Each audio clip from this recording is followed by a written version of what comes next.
টাকা এমন একটা জিনিস, টাকা ছাড়া দুনিয়া অন্ধকার।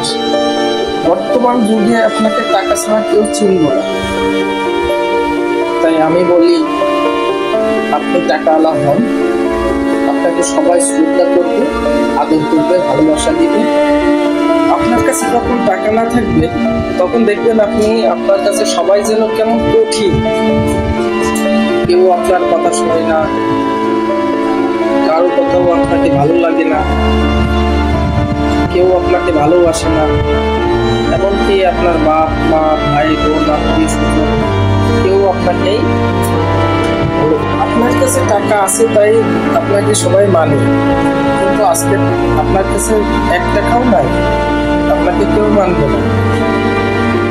যখন আপনার আত্মীয় স্বজন, বন্ধু বান্ধব, যত রাজনীতির লোকেরা আপনার কাছে টাকা থাকলে আপনাকে সবাই শ্রদ্ধা করবে, ভালোবাসা দিবে। তাই আমি বলি যে আপনি টাকা উপার্জন করেন, কিন্তু সৎ পথে উপার্জন করবেন, আর যাতে আপনার টাকাটা সম্পূর্ণ হালাল দিতে হয়। তাই ভাইদেরকে আমি বলবো, আপনি হালাল পথে উপার্জন করুন, হালাল খান, আপনার স্ত্রী সন্তানকে হালাল খাওয়ান। দেখবেন আপনার ভিতরে একটা শান্তি অন্যরকম কাজ করবে।